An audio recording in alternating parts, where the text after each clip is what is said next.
Good morning, everybody. It's Friday. It's July 30th, and we're going to be taking a look at the S&P 500 futures. We had a bit of a sell-off, kind of starting at the close yesterday and then into the overnight. I think some of it had to do with some of the earnings, but don't know for sure. I mean, we were at all-time highs and kind of still within sort of a choppy range, um, so nothing too outrageous.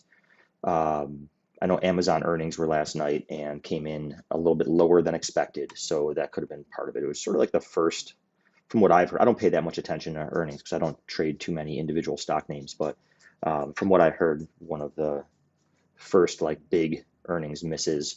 One thing I just want to kind of be aware of here, this is the hourly of the S&Ps, and I've had this purple line across here for the past few days.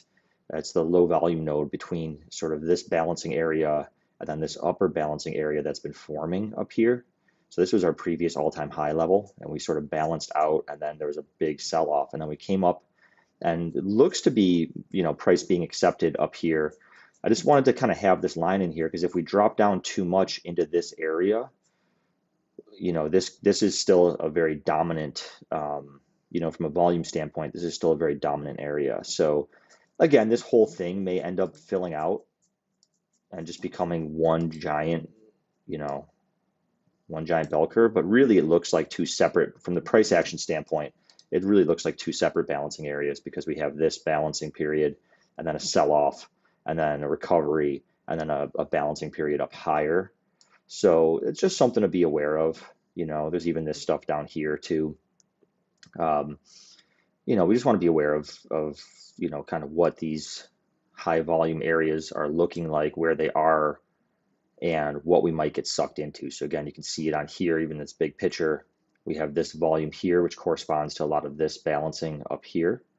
We have this volume here, which is a lot of this balancing here. And then this larger, which is some of this. And you can see how that level has been very much resistance, support, resistance, support, right? So that's a really sort of kind of key level there that we just want to be aware of as a support and resistance level, and just corresponds to that high volume. You can even sort of chunk it out like this as a zone, as it corresponds to that high volume. So we can use the volume just to confirm our supply and demand zones or support and resistance zones, however you prefer to refer to those things. But we're still up above that level for now, which is good. We just want to make sure we don't get sucked down into it. These high volumes, while they can act as support and resistance, they can also act a little bit magnetic, right? That's where price has been accepted in the past. And so if price isn't being as accepted up here, the next place for it to just check out is to see if this is still the accepted level, right? And that's just part of the auction process. So on this hourly, we're really just sideways. Nothing really major has occurred. We had, this sort of big old push up, pullback, kind of a high, but like not really, a bit of a deeper pullback, and then just this chopping around stuff during the FOMC meetings. And then again, a little bit of a high pullback. This is just a very sideways market. So as long as we're staying sideways, and I'm going to kind of watch this, where we are in relation to this low volume. But down towards the bottoms of this, we definitely want to be considering more long trades going up. If we stay underneath this low volume, we do want to just be aware of that on this bigger picture, that we may want to, be thinking about the potential of going short. Now we have this level here as a support level from this volume. So I think, it's like we could just balance here for a bit. We could get back up above that low volume node. And then there's another low volume here, right? So these are real tight.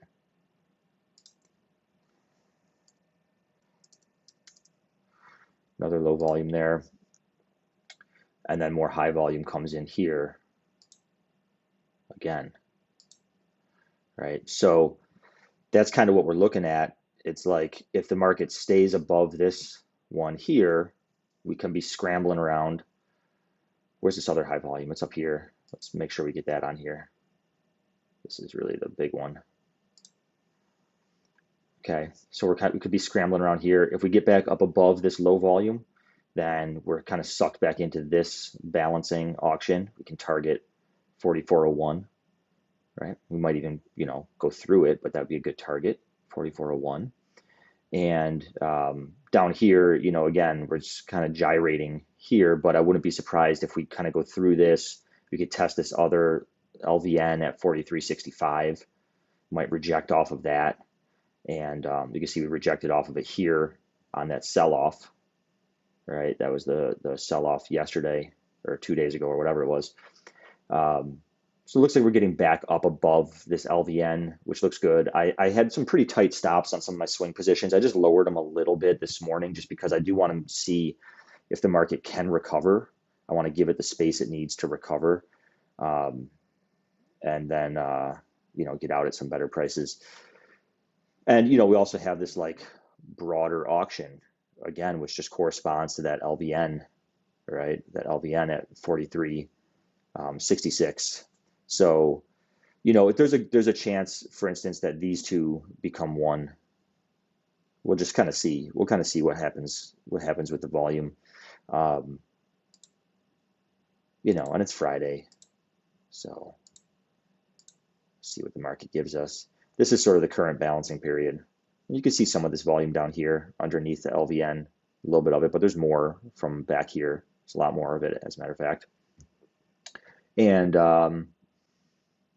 yeah, I mean, that's kind of it, right? Like there's not really much more to it than that. Again, you can see the low volume here corresponding to this LVN, but again, there's more to that from the larger auction. So just kind of being aware of how price action and volume are interacting is super helpful. It will help us to have a bias for the day. Right now, my bias is kind of neutral. I mean, we're just chopping around in here.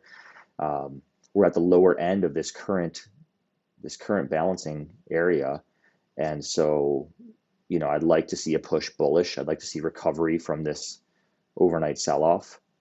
The price action yesterday, I was break even yesterday. I took a couple trades. I probably could have held on to one of them and ended up with a little bit of profit, but I took it off at just a very slight loss and just ended break even. And we were in this upward push. We had this big strong push kind of first thing in the morning, and then the bulls were present, but like not really convincingly, right? This was yesterday's price action, and it was like every time the bulls tried to push things up, the bears just kind of came in and sort of slammed it back down again.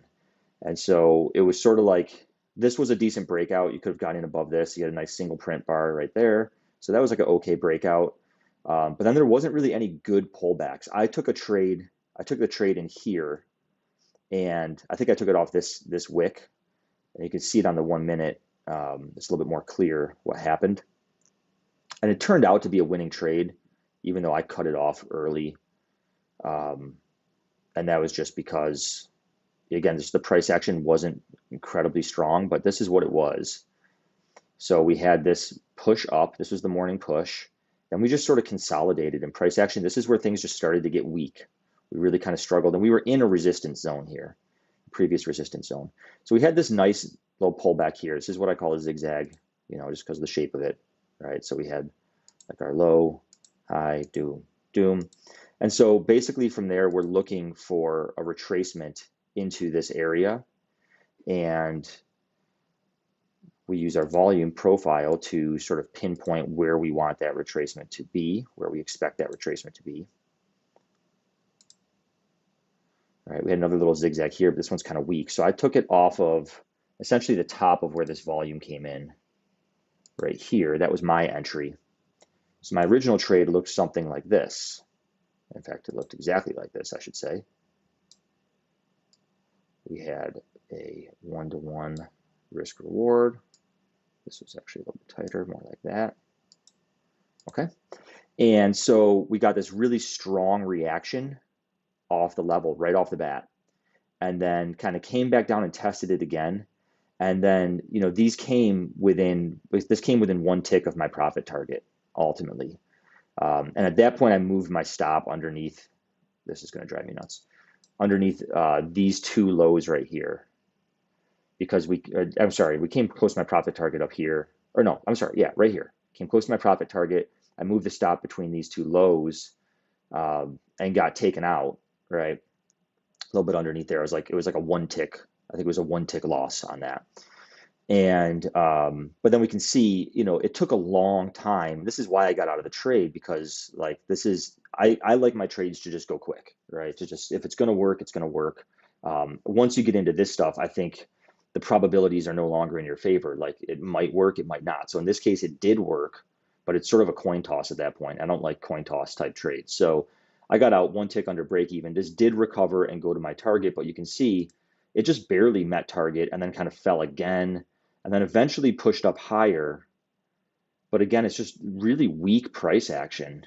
And then we just kind of started falling down again and, balancing, right? I was kind of marking out just some of the support for this little balancing area. And then we started selling off towards the end of the day, right? That was basically, as we got into the 3 o'clock hour, we started selling off, selling off, selling off, and then, continued to sell off into the overnight. So, yeah, I mean, I just saw, to me, the bulls were just weak all day. I didn't take a lot of trades yesterday because I just didn't see things that I liked. The breakouts, when I trade a breakout, I like it to be it has to be really strong price action. And aside from this early price action here, like you could have taken, this could have been a breakout trade right here on the 1 minute off of this candle, right? But you'd have to move pretty quick. That was probably like your one really good breakout trade of the day. And that would have worked out well.